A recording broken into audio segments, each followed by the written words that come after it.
Hello friends and welcome back to Anvesha Raj channel.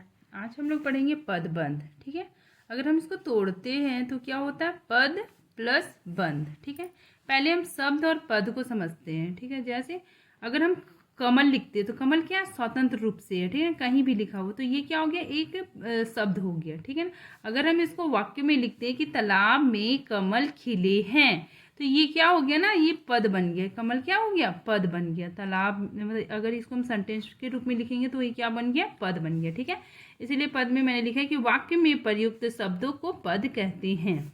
और बंध, बंध मतलब क्या होता है, बंधन या बंधा हुआ। ठीक है, अब देखिए पदबंध की परिभाषा देखते हैं। कई पदों के योग से बने वाक्यांश को जो एक ही पद का काम करता है उसे पदबंध कहते हैं। इसमें क्या होता है ना, कई पद का योग होता है।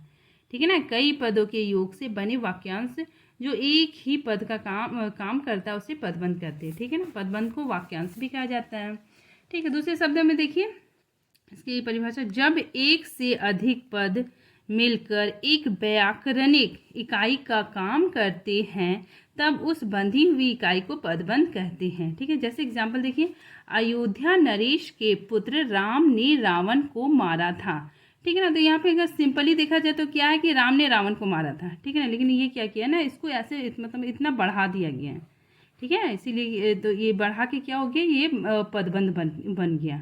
ठीक है, जैसे देखिए इस वाक्य में अयोध्या नरेश के पुत्र राम अयोध्या नरेश के पुत्र राम पद मिलाकर कर्ता कारक। देखिए ये क्या है, कर्ता कारक है या क्या है, एक पदबंध है। यहाँ से लेके यहाँ तक ये क्या बन गया, पदबंध बन गया। ठीक है, तो ये इसमें क्या हो गया कि राम क्या है, एक शीर्ष पद है, इसका एक ये राम सबसे मुख्य पद है। ठीक है ना, अगर इसको हटा देंगे तो सेंटेंस मतलब अटपटांग हो जाएगा और राम के लिए ही इतना बड़ा मतलब इसको बढ़ा के लिखा गया है।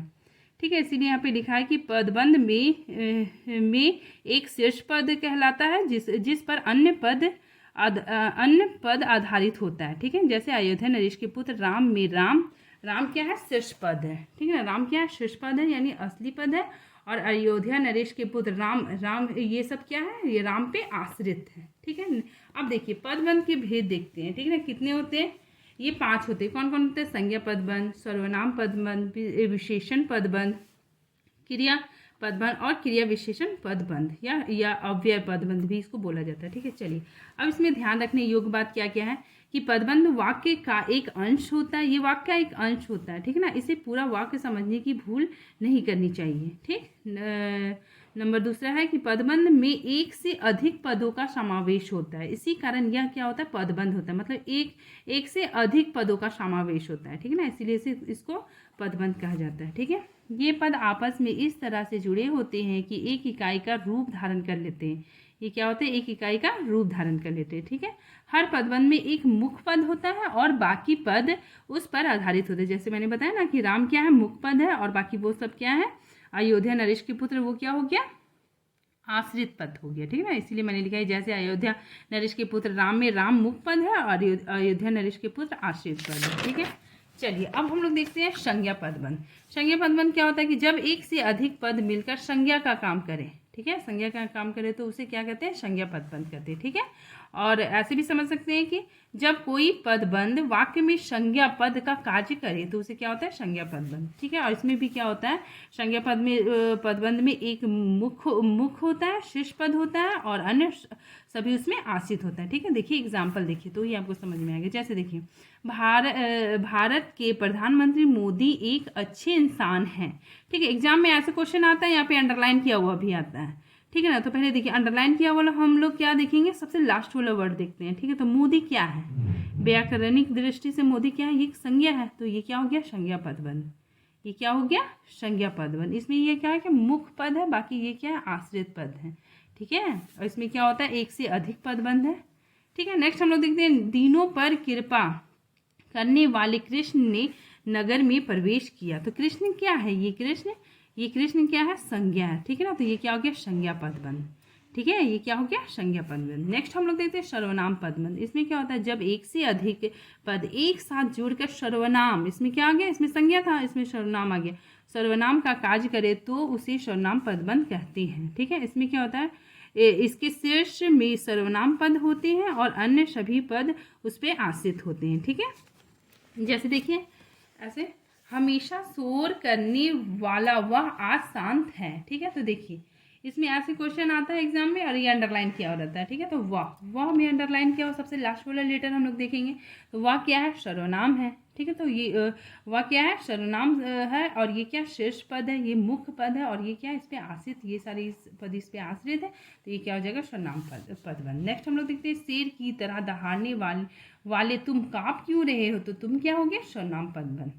ठीक है, नेक्स्ट हम लोग देते हैं विशेषण पदबंध। विशेषण किसे कहते हैं, जिसमें क्या होता है ना, संज्ञा और सर्वनाम की विशेषता बताई जाती है, तो वो क्या होता है, विशेषण होता है। ठीक है, इसीलिए यहाँ पे जब एक से अधिक पद मिलकर किसी संज्ञा की विशेषता, संज्ञा या सर्वनाम की विशेषता प्रकट करे तो उसे क्या कहते हैं, विशेषण पदबंध कहते हैं। ठीक है, देखिए इसका एग्जाम्पल देखते हैं।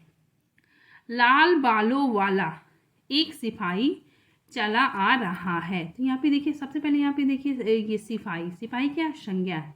ठीक है ना, तो संज्ञा शब्द की विशेषता बताई जा रही है कि लाल बालों वाला, तो ये क्या हो गया, संज्ञा शब्द की विशेषता बताई जा रही है, तो ये क्या हो जाएगा, विशेषण पदबंध। ये क्या हो गया, विशेषण पदबंध हो जाएगा। ये मेरा क्या हो जाएगा, विशेषण पदबंध। ठीक है, उसी तरह नेक्स्ट है कि रात में भौंकने वाला कुत्ता मर गया। ठीक है, तो ये कुत्ता, पहले हम लोग कुत्ता देखेंगे। कुत्ता क्या है, ये संज्ञा है, और संज्ञा की विशेषता बताई जा रही है, उसकी विशेषता बताई जा रही है कि रात में भौंकने वाला कुत्ता मर गया, तो ये क्या हो जाएगा, विशेषण। ये क्या हो गया, विशेषण पदबंध। ठीक है, नेक्स्ट हम लोग देखते हैं क्रियापदबंध। क्रियापदबंध में क्या होता है कि जब कोई पदबंध वाक्य में क्रियापद का कार्य करे, इसमें क्या होता है, क्रियापद का कार्य करे, तो उसे उस पदबंध को क्रियापदबंध कहते हैं। ठीक है, जैसे एग्जाम्पल देखिए, छोटे बच्चे चलते चलते गिर पड़े। ठीक है, तो देखिए गिरना क्या है, क्रिया है। ठीक है ना, तो गिर पड़ते हैं, इसमें एक से अधिक पदबंध होगा, तो ये क्या हो गया, क्रियापदबंध। ठीक है, नेक्स्ट हम लोग देखते हैं पतंग हवा में उड़ती चली गई। ठीक है, तो उड़ती चली गई, उड़ना क्या है, मेरा क्रिया है। ठीक है, तो ये देखिए उड़ती चली गई, तो ये क्या हो गया, मेरा क्रियापदबंध। ठीक है, नेक्स्ट हम लोग देखते हैं क्रिया विशेषण पदबंध। क्रिया विशेषण किसे कहते हैं कि जो शब्द क्रिया की विशेषता बताए उसे क्या कहते हैं, क्रिया विशेषण। ठीक है, देखिए जब कोई पदबंध वाक्य में क्रिया विशेषण पद का कार्य करे तो उसे उस पदबंध को क्रिया विशेषण पदबंध कहते हैं। देखिए एग्जाम्पल देखिए, सूरज धीरे धीरे डूबता जा रहा था, तो सबसे पहले हम डूबता देख रहे हैं। डूबता क्या है, ये सबसे पहले क्रिया है, और क्रिया की भी विशेषता बताई जा रही है, कैसे डूब रहा है, धीरे धीरे। ठीक है, तो धीरे धीरे मेरे क्या हो जाएगा, क्रिया विशेषण पदबंध। ठीक है, नेक्स्ट देख रहे हैं, वह बहुत जोर से बोलता है। ठीक है ना, हम बहुत जोर से बोलता है, तो बोलना क्या हो गया, क्रिया, तो क्रिया की विशेषता बता रहा है, क्या कैसे बोल रहा है, बहुत जोर से, तो ये क्या हो जाएगा, क्रिया विशेषण पदबंध। ठीक है, एग्जाम में बस ऐसा ही आएगा, अंडरलाइन किया हो रहेगा, आपको थोड़ा सा समझना पड़ेगा और फिर हो जाएगा। ठीक है, थैंक यू फ्रेंड्स।